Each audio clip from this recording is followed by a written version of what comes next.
భగత్ సింగ్ 94వ వర్ధంతి సందర్భంగా దేశంలో పరిస్థితులు యువత కర్తవ్యం అనే అంశంపై ఈ సదస్సు నిర్వహించడం జరుగుతుంది.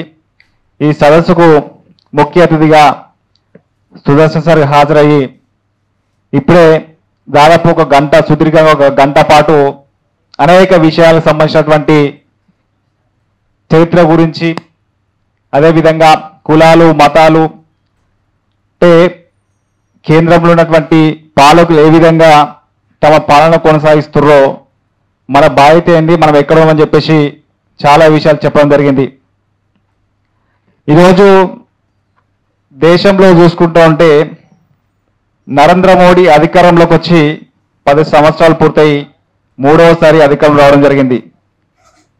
నరేంద్ర మోడీ గారు కేవలం ఇంకా ఈ దేశంలోనే బీజేపీ శాశ్వతంగా అధికారంలో ఉండాలని చెప్పే ఉద్దేశంతో అనేక సంస్కరణలు తీసుకొస్తా ఉన్నది. ప్రధానంగా ఈ బీజేపీ పార్టీకి సంబంధించినటువంటి అనేకటువంటి సంఘాలు ఉన్నాయి.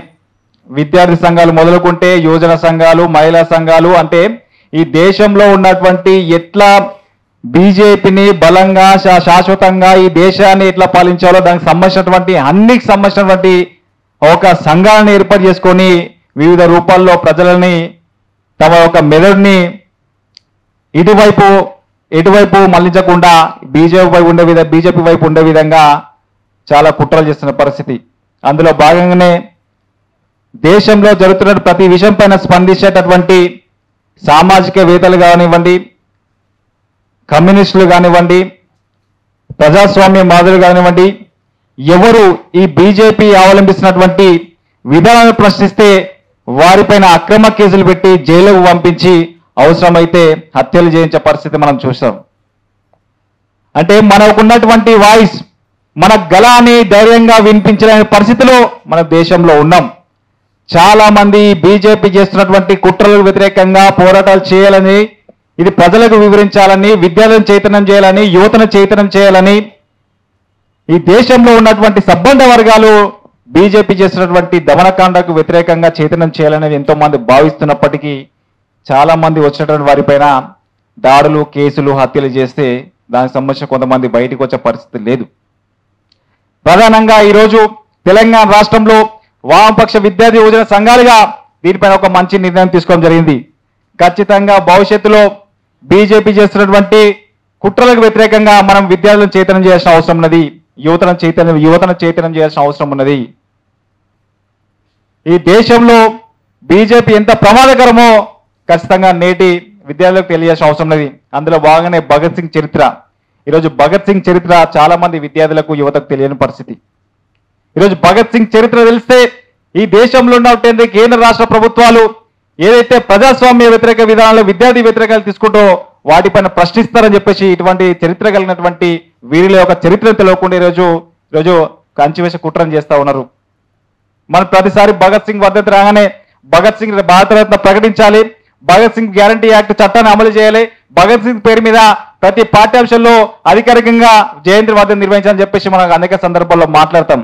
కానీ ఈ మాట్లాడే అంశాలపైన మనం క్షేత్రస్థాయిలో ఎక్కడ పనిచేస్తున్నాం, క్షేత్రస్థాయిలో ఏ విద్యార్థులను చైతన్యం చేస్తున్నాం, ఏ యువతను చైతన్యం చేస్తున్నాం, ఎక్కడ వెళ్ళి మన సభలు సమావేశాలు నిర్వహిస్తామని చెప్పేసి ఒక్కసారి మనం ఆలోచన చేయాల్సిన అవసరం ఉన్నది.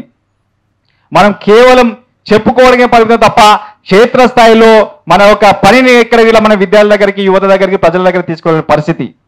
ఈరోజు ప్రస్తుత సమాజంలో సోషల్ మీడియా అనేది చాలా కీలక పాత్ర పోషిస్తుంది. ఇప్పుడే మన సుదర్శన్ సార్ గారు చెప్పడం జరిగింది, సోషల్ మీడియాలో ఎట్లా వారి రైటింగ్ సంబంధించిన ఏ రకంగా ముందుకు పోతూ లెఫ్ట్ వింగ్ ఒక పోస్ట్ పెడితే ఎట్లా వారిని ఏ రకంగా ఇబ్బంది వీరికి గురి చేస్తారని చెప్పేసి.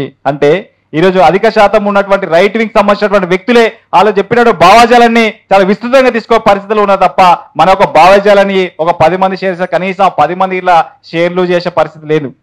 మన ఒక లెఫ్ట్ వింగ్ సంబంధించినటువంటి అంటే ఒక భగత్ సింగ్ చరిత్రను కానివ్వండి, లేకపోతే ఒక సుభాష్ చంద్రబోస్ చరిత్రను కానివ్వండి, లేకపోతే చంద్రశేఖర్ ఆజాద్ సంబంధించినటువంటి ఒక చరిత్ర యోధుల గురించి మనం ఎక్కడైనా పోస్ట్ చేస్తే కనీసం మనమే దాన్ని షేర్ చేయకుండా దాన్ని మనం ఫార్వర్డ్ చేయని పరిస్థితిని మనం ఉన్నాం. మరి ఎక్కడ మనం ముందుకు పోగలుగుతాం, ఎక్కడ మనం అనుకున్న లక్ష్యాలు మనం సాధించుకోగలుగుతాం? అంటే ఇవన్నీ విషయాలకు సంబంధించినటువంటి మనము ఆలోచన చేసుకొని ఖచ్చితంగా ఈ విద్యార్థి యువతని చైతన్యం చేయాల్సిన బాధ్యత ఈరోజు వామపక్ష విద్యార్థి యువజన సంఘాలపైన ఒక పెద్ద బాధ్యత ఉన్నది. అందులో భాగంగానే ఈ తెలంగాణ రాష్ట్రంలోనైనా సరే ఈ తెలంగాణ రాష్ట్రంలో ఉన్నటువంటి ఏదో బీజేపీకి సంబంధించినటువంటి ఏదైతే దానికి సంబంధించినటువంటి కుట్రలు ఉన్నాయో ఆ కుట్రలు ఖచ్చితంగా మనము వ్యతిరేకించాల్సిన అవసరం ఉన్నది, వాటిని ప్రజలకు తెలియాల్సిన అవసరం ఉన్నది. కాబట్టి ఏదేమైనా మనకున్నటువంటి చరిత్రకు సంబంధించినటువంటి భగత్ సింగ్ అని రాజగురు సుఖదేవ్ సంబంధించినటువంటి చంద్రశేఖర్ ఆజాద్ కానివ్వండి, సుభాష్ చంద్రబోస్ లాంటి ఒక జీవిత చరిత్రలో ఖచ్చితంగా విద్యార్థులకు తెలిసే విధంగా ఈరోజు ప్రభుత్వాల పైన ఒత్తిడి తీసుకోవాల్సిన బాధ్యత మన పైన ఉంది. కాబట్టి ఖచ్చితంగా రానున్నటువంటి కాలంలో కూడా మనమంతా ఒక తాటిపైకి వచ్చి మన యొక్క ఐడియాలజీ సంబంధించినటువంటి విద్యార్థులకు యువతకు తీసుకోవడానికి మనంతా పెద్ద ఎత్తున కృషి చేయాల్సిన బాధ్యత మన పైన ఉంది. కాబట్టి అందులో భాగంగా ఈ యొక్క వేదికను ఏర్పాటు చేసుకోవడం వల్ల మనం కూడా విద్యార్థులకు అదే విధంగా మనం కూడా ఒక ధైర్యంగా ముందుకు పోయి మనం పోరాటం చేసిన అవకాశం ఉంటుంది. కాబట్టి ఇదే ఒక పోరాటాన్ని ముందు తీసుకుపోయి మన భవిష్యత్తులో కూడా మన చరిత్రకు సంబంధించినటువంటి చరిత్రకారుల గురించి కానివ్వండి, అదేవిధంగా వామపక్ష విద్యార్థి సంఘాల పోరాటాలు కానివ్వండి, ఈ భారతదేశంలో ప్రజాస్వామ్యయుతంగా జరిగేటటువంటి పోరాటాలకు సంబంధించినటువంటి